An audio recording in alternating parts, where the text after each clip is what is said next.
Hi friends, I am Suralingaya N, the English language teacher. I have been working since 16 years. So in my experience, what I bestowed in English language. So from today, so with this video, I am going to start English grammar. ಸ್ನೇಹಿತರೆ, English grammar ಪ್ರತಿಯೊಬ್ಬರಿಗೂ ಕೂಡ ಅತ್ಯವಶ್ಯಕ. ಪ್ರೈಮರಿಯಿಂದ ಹಿಡಿದು high school, college, ಹಾಗೇನೆ ಮನೆಯಲ್ಲಿರುವಂತಹ ಪೇರೆಂಟ್ಸ್ಗೂ ಕೂಡ ಈ grammar, English grammar ಅವಶ್ಯಕ ತಮ್ಮ ಮಕ್ಕಳಿಗೆ ತಿಳಿಸಿ ಹೇಳಲಿಕ್ಕೆ. ಸೊ ಪ್ರತಿಯೊಂದು ಭಾಷೆಯನ್ನ ಅರ್ಥ ಮಾಡ್ಕೋಬೇಕಾದ್ರೆ, ನಾವು ಕ್ರಮಬದ್ಧವಾಗಿ ಅಧ್ಯಯನ ಮಾಡಬೇಕಾದ್ರೆ, so we need grammar.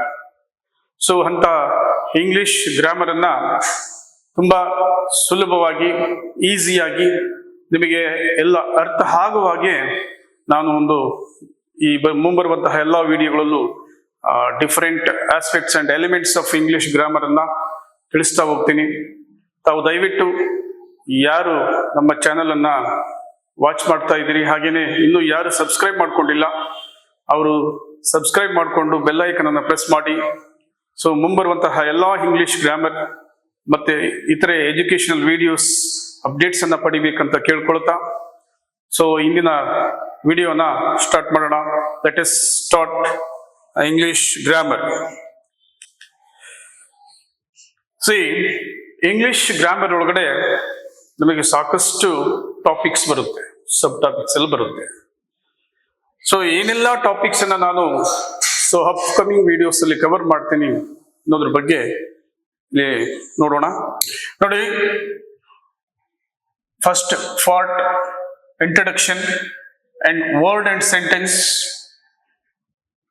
kinds of sentence, parts of speech, noun and types, noun and numbers, noun and genders, noun and articles, pronoun and types, adjective and types, verb and types, tenses and types, adverb and types, preposition and types. So again, conjunction and types, interjection, antonyms or opposites, prefixes, suffixes, synonyms, homophones, homonyms, phonetic sounds, silent letters, jumbled words, jumbled sentences, so finite, non-finite or infinitive. So here, syllabification, collocation, short forms, dictionary word, question tag, framing question, one word substitution, rhyming words, voices and types, degrees of comparison, direct and indirect speech, simple, compound and complex sentence, figures of speech and last letter writing. So ಹೀಗೆ ಈ ಒಂದು grammar ಒಂದು section ಒಳಗಡೆ ನಾವು ಇಷ್ಟೆಲ್ಲ topics ಅನ್ನ ಮುಂಬರುವಂತಹ ಎಲ್ಲ ವಿಡಿಯೋಗಳಲ್ಲಿ ನಾನು ಕ್ಲಾಸಸ್ ಅನ್ನ ಮಾಡಿ ಅಪ್ಲೋಡ್ ಮಾಡ್ತೀನಿ. ದಯವಿಟ್ಟು ಎಲ್ಲ ವಿಡಿಯೋಗಳನ್ನ ತಪ್ಪದೆ ವಾಚ್ ಮಾಡಿದ್ರೆ definitely you will learn English grammar very well ಅಂತ ಹೇಳ್ತಾ,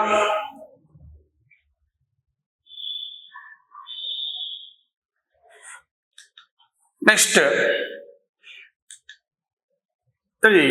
ಇಲ್ಲಿ ಗ್ರಾಮರ್ ಅನ್ನು ಕಲಿಬೇಕಾದ್ರೆ ಪ್ರತಿಯೊಂದು ಭಾಷೆಗೂ, ಸೊ ವಾಟ್ ಈಸ್ ಲ್ಯಾಂಗ್ವೇಜ್?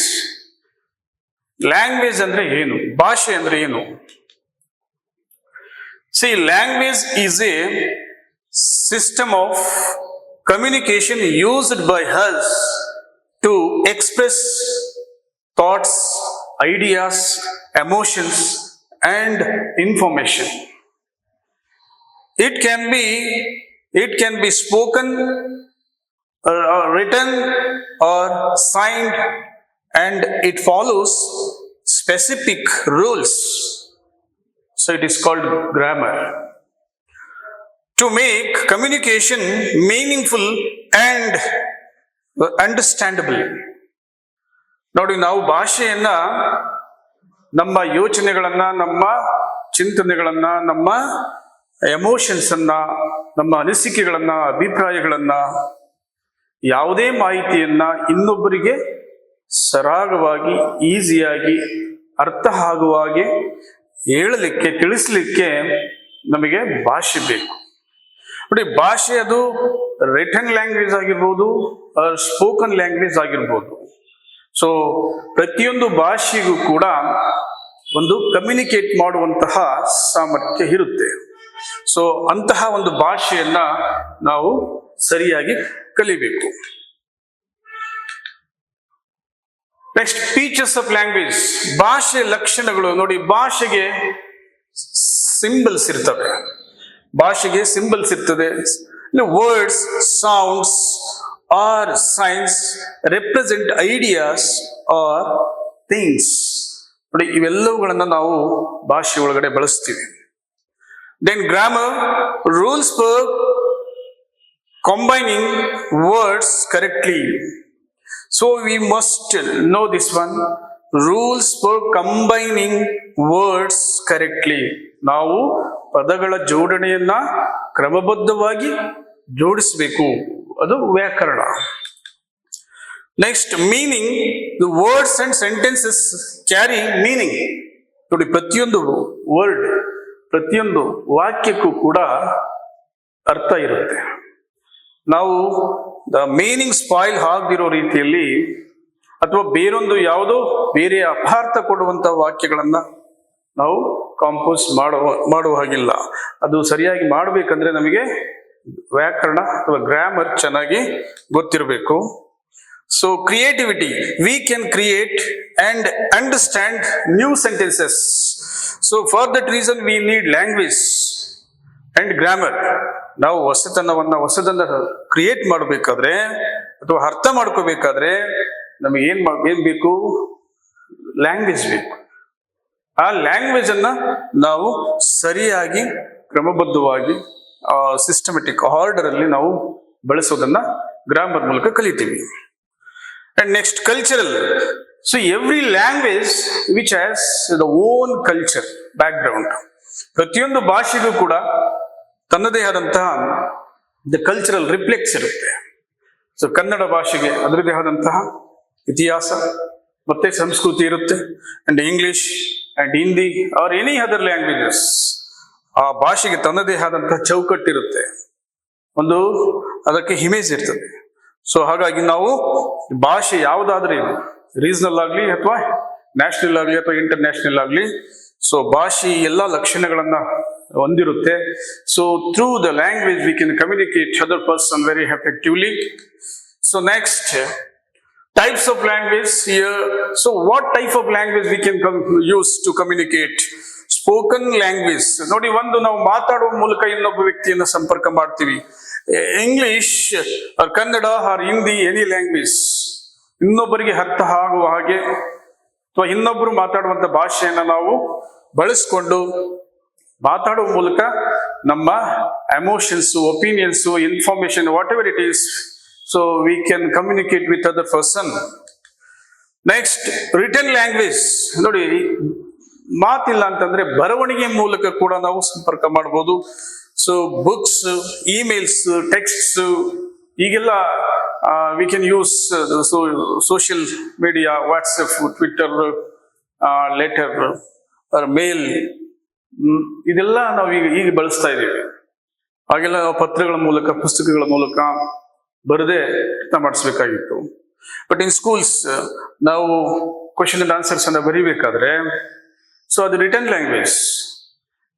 ಇನ್ನೊಬ್ಬ ಶಿಕ್ಷಕ ಅದನ್ನ ಚೆಕ್ ಮಾಡುವಾಗ ಅದನ್ನ ಮಗು ಏನ್ ಬರೆದಿದೆ ಅನ್ನೋದನ್ನ ನೀಟಾಗಿ ಬರೆದಿದ್ದಾಗ ಅದನ್ನ ಆ ವ್ಯಕ್ತಿ ಈಸಿಯಾಗಿ ಅರ್ಥ ಮಾಡಿಕೊಂಡು ಅದಕ್ಕೆ ಸರಿಯಾದಂತ ನ್ಯಾಯವನ್ನ ಒದಗಿಸ್ತಾನೆ.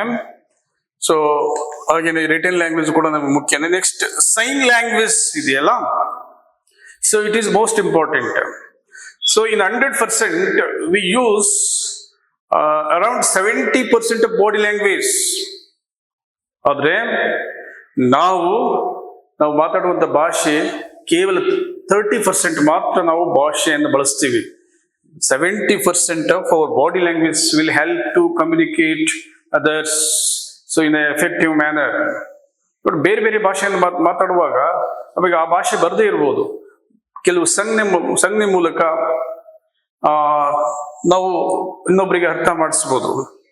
So used by so deaf communities like this. Next ಇದೆಲ್ಲ ಈ ಸೈನ್ ಲ್ಯಾಂಗ್ವೇಜ್, ಈ ಮಾತು ಬರೆದಂತಹ ಮೂಗರಿಗೆ ಇದು ತುಂಬಾ ಯೂಸ್ ಆಗುತ್ತೆ. So next programming language. ಈ ಪ್ರೋಗ್ರಾಮಿಂಗ್ ಲ್ಯಾಂಗ್ವೇಜ್ ಅನ್ನ ನಾವು generally we use to communicate with computers. ಈ ಕಂಪ್ಯೂಟರ್ಸ್ ಅಲ್ಲಿ ಪ್ರೋಗ್ರಾಮಿಂಗ್ ಲ್ಯಾಂಗ್ವೇಜ್ ಅನ್ನು ನಾವು ಬಳಸ್ತಾ ಇರ್ತೀವಿ. ಸೊ ಅಲ್ಲಿ ಡಿಫ್ರೆಂಟ್ ಲ್ಯಾಂಗ್ವೇಜಸ್ ಕೂಡ ಬರ್ತವೆ. So in simple terms language is the tool we use to communicate with others. ನೋಡಿ, ಈ ಭಾಷೆ ಅನ್ನೋದು ಅತ್ಯುತ್ತಮವಾದಂತಹ ಒಂದು ಸಾಧನ. ಇನ್ನೊಬ್ಬರ ಜೊತೆಗೆ ನಾವು ಕಮ್ಯುನಿಕೇಟ್ ಅಥವಾ ಸಂವಹನ ಮಾಡ್ಬೇಕಂತಂದ್ರೆ ವಿ ನೀಡ್ ಲ್ಯಾಂಗ್ವೇಜ್. ಯಾವುದಾದ್ರೂ ಒಂದು ಭಾಷೆ ಮೂಲಕ ನಾವು ಮತ್ತೊಬ್ಬರನ್ನ ಸುಲಭವಾಗಿ ಸಂವಹನ ಮಾಡ್ಬೋದು, ಕಮ್ಯುನಿಕೇಟ್ ಮಾಡ್ಬೋದು. ನೆಕ್ಸ್ಟ್, ಸೊ ಹಾಗಾದ್ರೆ ಭಾಷೆ ಬಗ್ಗೆ ತಿಳ್ಕೊಂಡಿವಿ. ನಾವು ವಾಟ್ ಈಸ್ ಗ್ರಾಮರ್? ಹಾಗಾದ್ರೆ ಗ್ರಾಮರ್ ಅಂದ್ರೆ ಏನು ನೋಡೋಣ. ಗ್ರಾಮರ್ ಅಂದ್ರೆ grammar is the set of rules.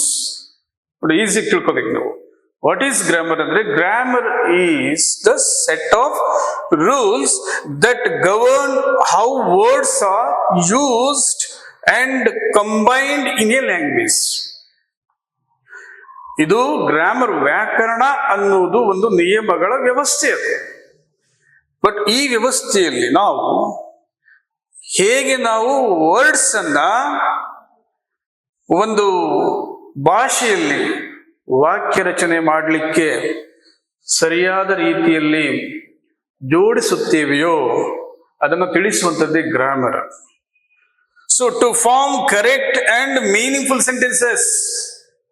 So if we want to create or write very meaningful sentences, so we should have English, the knowledge of English grammar. ನಾವು English ನಲ್ಲಿ ಸರಿಯಾದ ವಾಕ್ಯಗಳನ್ನು ರಚನೆ ಮಾಡಬೇಕಾದ್ರೆ ನಮಗೆ ಕನಿಷ್ಠ ಈ ಇಂಗ್ಲಿಷ್ ಗ್ರಾಮರ್ನ ಜ್ಞಾನ ಇರಲೇಬೇಕು. So next, so in simple words, ಇನ್ನೂ ತುಂಬಾ ಸರಳವಾಗಿ ಹೇಳೋದಾದ್ರೆ what is grammar, what is English grammar ಅಂದ್ರೆ grammar tells us how to use words properly so that others can understand what we mean. ನೋಡಿ, ಗ್ರಾಮರ್ ಅಂದ್ರೆ ನಮ್ಗೆ ಏನ್ ತಿಳಿಸ್ತದೆ? ಗ್ರಾಮರ್ ಅಂದ್ರೆ ವಿ ಯೂಸ್ ವರ್ಡ್ಸ್ ಪ್ರಾಪರ್ಲಿ, ಪದಗಳನ್ನ ಸರಿಯಾಗಿ ಜೋಡಿಸಬೇಕು. ಪದಗಳ ಜೋಡಣೆ ಅತಿ ಮುಖ್ಯ. So that others can understand. So what we want to say to what we say. ನಾವು ಏನು ಹೇಳ್ಬೇಕು ಅಂದ್ಕೊಂಡಿದೀವಿ ಅಥವಾ ಏನು ಹೇಳ್ತಾ ಇದ್ದೀವಿ, ಸೊ ಅದನ್ನ ನಮ್ಮ ಎದುರುಗಡೆ ಇರುವಂತವರು ನಾವು ಬಳಸುವಂತಹ ಸರಿಯಾದ ರೀತಿಯಿಂದ ಅವರು ಸುಲಭವಾಗಿ ಅರ್ಥ ಮಾಡ್ಕೊಳ್ತಾರೆ ನಾವು ಹೇಳುವಂತ ವಿಷಯವನ್ನ. ಸೊ ನಮಗೆ grammar systematic, the way of writing or speaking ಮಾಡೋದಕ್ಕೆ ನಮಗೆ ಗ್ರಾಮರ್ ಅವಶ್ಯಕ. ಸೊ ಹಾಗಾಗಿ ಪ್ರತಿಯೊಬ್ಬರು ಕೂಡ ಗ್ರಾಮರ್ ಅನ್ನ ತಿಳ್ಕೊಳ್ಳೇಬೇಕು.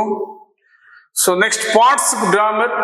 ಈ ಗ್ರಾಮರ್ ಒಳಗಡೆ ನಾವು ಏನೆಲ್ಲ ಕಲಿತಾ ಹೋಗ್ಬೋದು? ಮುಖ್ಯವಾಗಿ ಈ ವ್ಯಾಕರಣ ಅಂದ್ರೆ ಏನೆಲ್ಲ ಅಂಶಗಳನ್ನ ಒಳಗೊಂಡಿರುತ್ತೆ.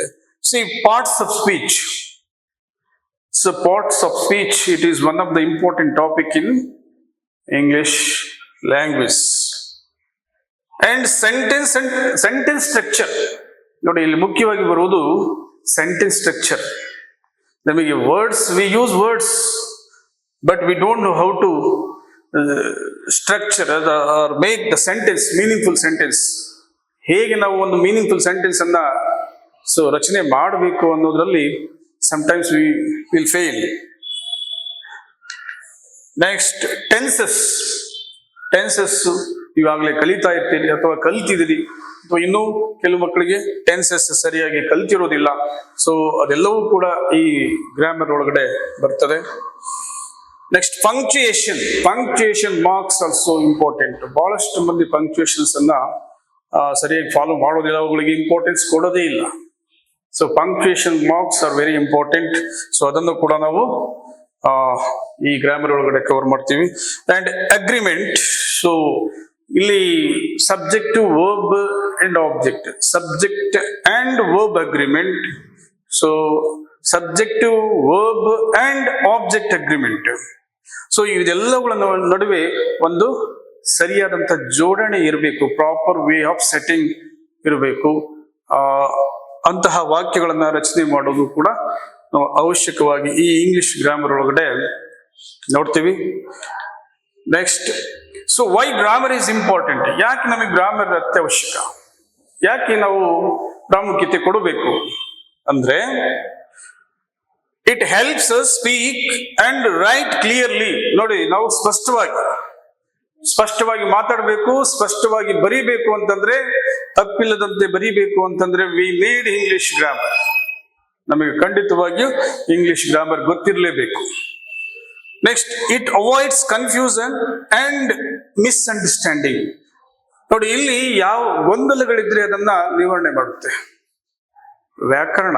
ಇಂಗ್ಲಿಷ್ ಗ್ರಾಮರ್ ನಮ್ಮಲ್ಲಿ ಕನ್ಫ್ಯೂಷನ್ಸ್, ಗೊಂದಲಗಳಿದ್ರೆ, ಮತ್ತೆ ಜೊತೆಗೆ ಮಿಸ್ಅಂಡರ್ಸ್ಟ್ಯಾಂಡಿಂಗ್, ಅಪಾರ್ಥ ಆಗದ ರೀತಿಯಲ್ಲಿ ತಡೆಯುತ್ತೆ ಗ್ರಾಮರ್.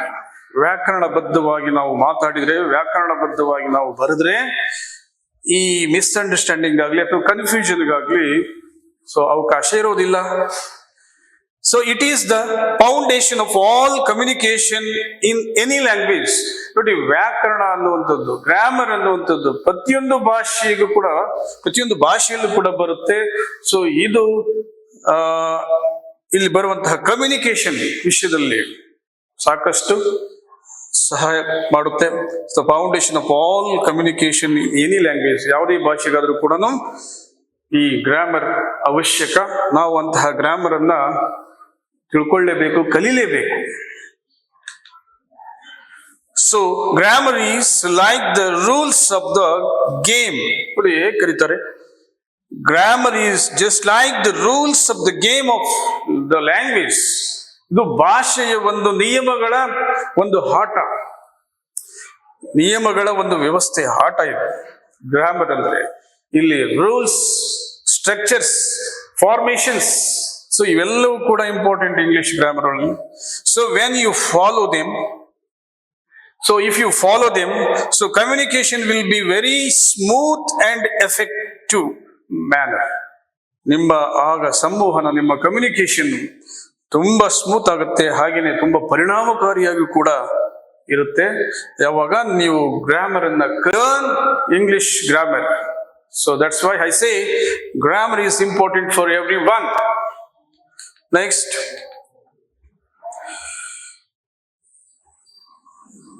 ಸೊ ಈ ಒಂದು ಕ್ಲಾಸಲ್ಲಿ ಈ ಗ್ರಾಮರ್ ಬಗ್ಗೆ ಸಂಬಂಧಪಟ್ಟ ಹಾಗೆ ನಾನು ಇಂಟ್ರೊಡಕ್ಷನ್ ಅನ್ನು ಕೊಟ್ಟಿದ್ದೀನಿ. ಸೊ ಇದು ನಿಮಗೆ ಅರ್ಥ ಆಗಿದೆ ಅಂದ್ಕೊಂಡಿದ್ದೀನಿ. ಸೊ ನೆಕ್ಸ್ಟ್ ಕ್ಲಾಸ್ ಒಳಗಡೆ ನಾನು ನೇರವಾಗಿ ಗ್ರಾಮರ್ ಬೇಸಿಕ್ ಎಲಿಮೆಂಟ್ಸ್ ಜೊತೆಗೆ ಸ್ಟಾರ್ಟ್ ಮಾಡ್ತೀನಿ.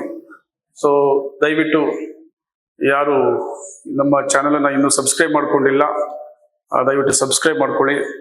ಹಾಗೆ ಬೆಲ್ ಐಕನ್ ಅನ್ನು ಪ್ರೆಸ್ ಮಾಡಿ ಮುಂಬರುವಂತಹ ಎಲ್ಲ ವಿಡಿಯೋಸ್, ಎಜುಕೇಶನ್ ವಿಡಿಯೋಸ್ ಮತ್ತೆ ಇಂಗ್ಲಿಷ್ ಗ್ರಾಮರ್ ಸಂಬಂಧಪಟ್ಟಂತ ಎಲ್ಲ ವಿಡಿಯೋಸ್ ನೋಟಿಫಿಕೇಶನ್ಸ್ ನಿಮಗೆ ಸಿಗುತ್ತೆ. ಸೊ ಅದರ ಮೂಲಕ ನೀವು ಇಂಗ್ಲಿಷ್ ಗ್ರಾಮರ್ ಅನ್ನ ಕಲಿಬಹುದು. ಸೊ ನಾನು ನಿಮಗೆ ಅರ್ಥ ಆಗೋ ರೀತಿಯಲ್ಲಿ ತುಂಬಾ ಸುಲಭವಾಗಿ ಇಂಗ್ಲಿಷ್ ಗ್ರಾಮರ್ ಅನ್ನ ತಿಳಿಸ್ತಾ ಹೋಗ್ತೀನಿ ನನ್ನ ಅನುಭವವನ್ನು ಬಳಸ್ಕೊಂಡು. ಸೊ ದಯವಿಟ್ಟು ಸಹಕರಿಸಿ, ಹಾಗೆ ನನಗೆ ಸಪೋರ್ಟ್ ಕೊಟ್ಟು ಎನ್ಕರೇಜ್ ಮಾಡಿ ಅಂತ ಕೇಳ್ಕೊಳ್ತಾ ಈ ಒಂದು ವಿಡಿಯೋ ಮುಗಿಸ್ತಾ ಇದ್ದೀನಿ. Thank you very much.